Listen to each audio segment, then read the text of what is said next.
welcome back to the Citizen channel. We're all staying safe and well, and I continue to look at the history of Manchester City from 1880 and all other names associated with the club, of course.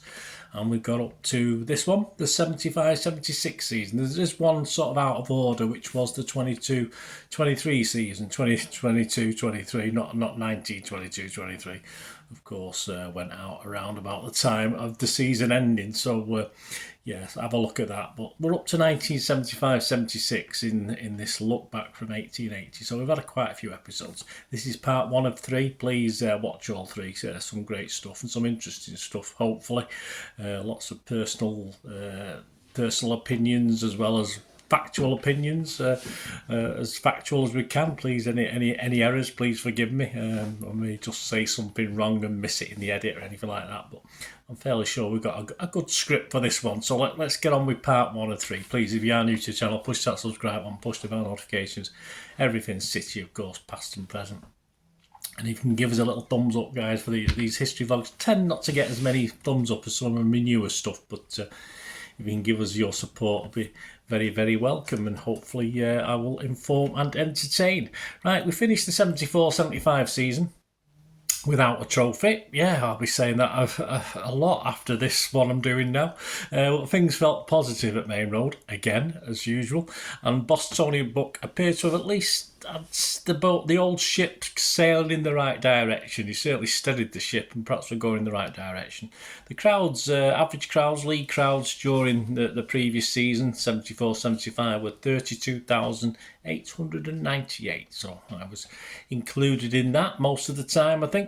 We finished 8th in Division 1.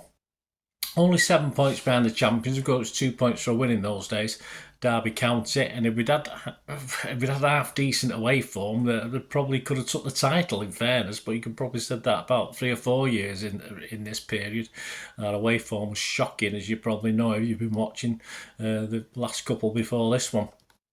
Personally, yes, I was a working man now. From September this year, 1975, I was working at the Cooperative Wholesale Society based in the centre of Manchester. Loads of different units and divisions, etc.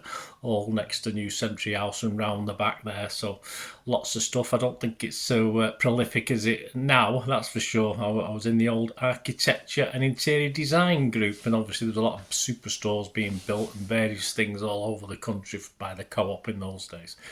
So that give me one thing, give me more cash to spend, yeah, and a chance to visit some more away grounds. I've got to quite a few, as you know, recently. Although I'd probably give St Andrews and Goodison a miss this season, and perhaps a few seasons to come, because I'd just like to get home in one piece occasionally. And last season didn't have the greatest days at those grounds, so yeah, there are a couple that I sort of crossed off my list until more modern times, so that's for sure.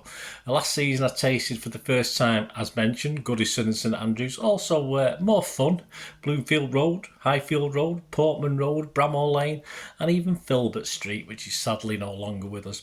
So on to the 75-76 season. Another City hero left, as it tended to be happening at this time. Buzzer joined Burnley for £25,000, a bargain. And for a slightly larger £200,000, we purchased a guy called Dave Watson to his friends from Sunderland on a 6-year contract. Season tickets were up to around 15,000, which was very, very good for any club, not just City, any club at that time. We always had a pretty good discount and pricing policy, though, as we most claim we do now, although it's not quite as good as it used to be. There was a strong rumour at the end of the previous season, 74-75, that City were about to sign Alan Ball. But for whatever reason, it never happened, though he would come back to haunt us, wouldn't he, as a manager many, many years later. Watson made his debut on the 2nd of August 1975 at Blackpool. Yes, another little trip to the seaside in the Anglo-Scottish Cup. Remember that? And he was excellent, yeah, and the Blues in attendance certainly took to him immediately, as we tend to do with players. We have a lot of them sort of... They either make an impression or they don't. Some grow on you gradually, but certainly in those days you sort of took an instant like or a dislike, and of course our new defensive warrior looked pretty good. Despite beating Sheffield United at Main Road 3-1, losses to Blackpool in the game we just mentioned, and Blackburn away, both ending in 1-0 reversals, ended that competition for us, And I don't think we ever bothered again, because I don't think it was played a few times. I don't think we entered it anymore after that. I'm fairly sure of that. I've not seen that anyway. Rodney Marsh continued in his role as captain from last season, which at the time surprised quite a few. And of course, it wouldn't be any surprise what's going to happen this season. On August the 16th, City got off to a great start. Yeah, the first home game, a 3-0 win over Norwich. Mr. Bonds Norwich, John Bonds Norwich, another future manager, at a very sunny Main Road. Attendance 29,103, so perhaps not as many as you think. Perhaps everyone was still on the summer holidays, I'm not too sure. Chewett got a couple of goals, and yes, a certain Colin Bell scored the other.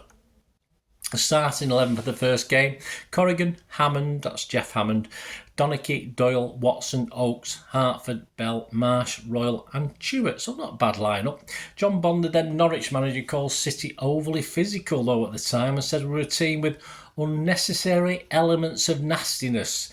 And yes, the media was quick to back him up and jump on us. But the away form, sadly, that had cost us dearly the previous season, continued as we lost our first 4 away games without scoring a single goal. 2-0 away at Coventry. I was stood in the open end. This wasn't my first visit, but I was stood in the open end for that one. 1-0 at Aston Villa, my first trip to Villa Park.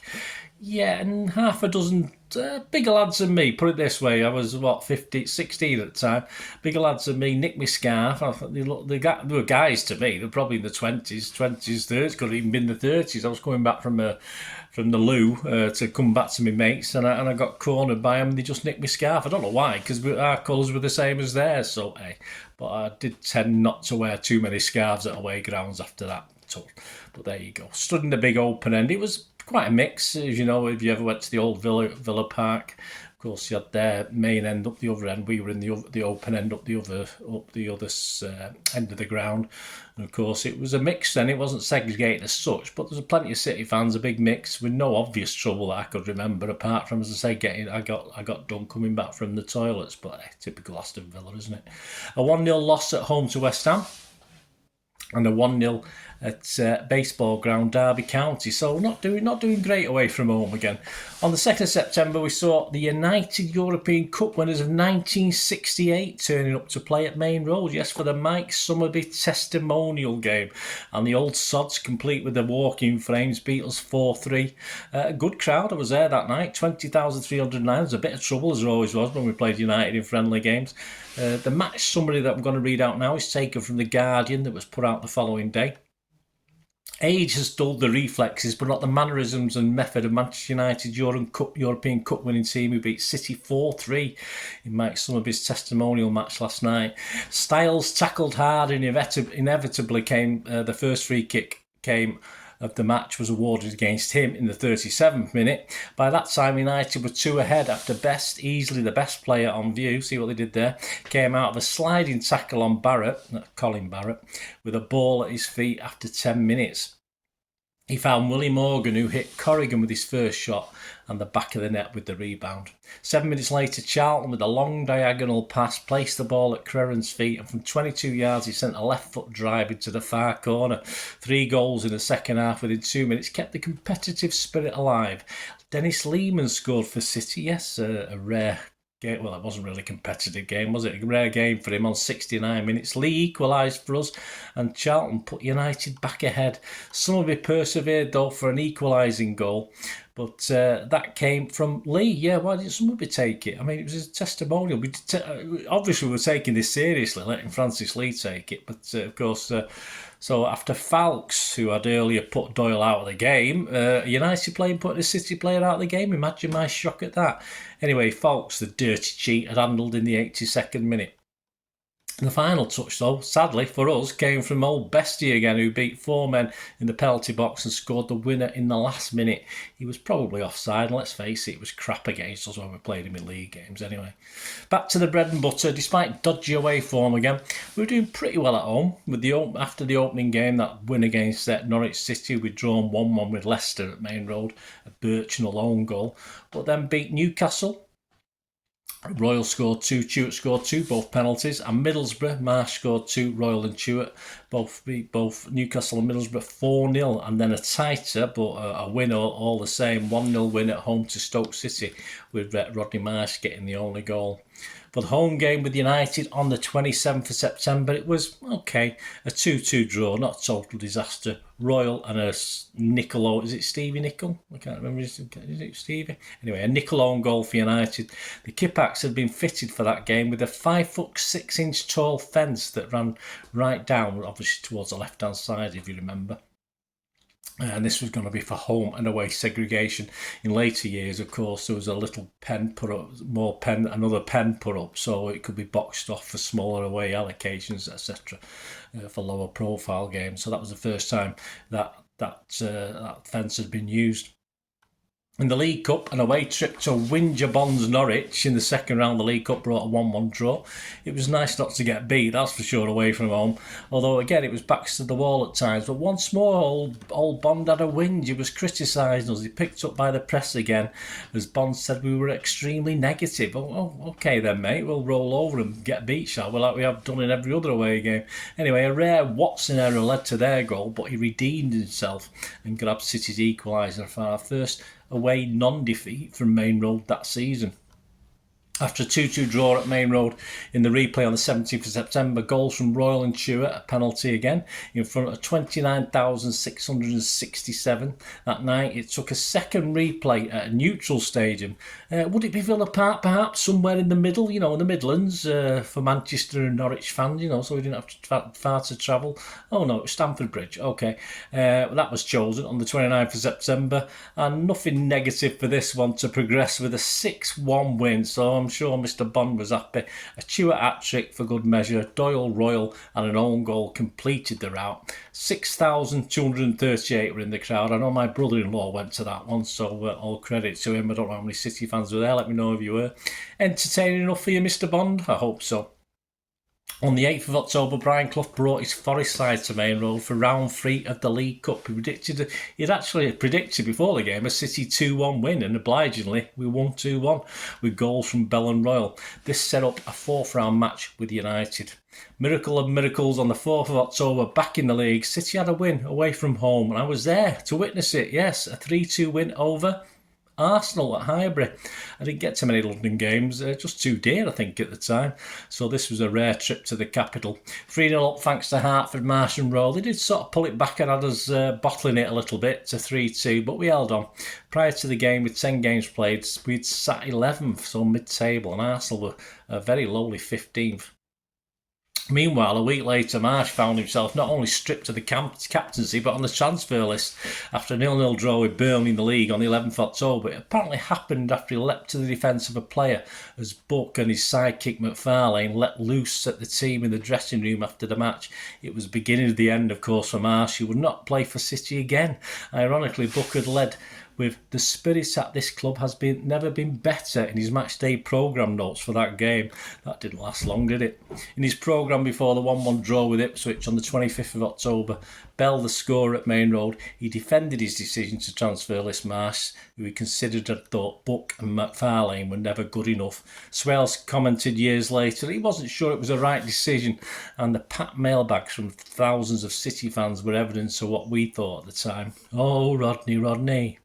As far as a new captain, well, there's only really one choice, wasn't there? Mike Doyle. It also looked like City favourite Tommy Boo may be on his way to join Brian Clough's Forest, but he will stay at City for almost another 6 years, so we're all right with that one.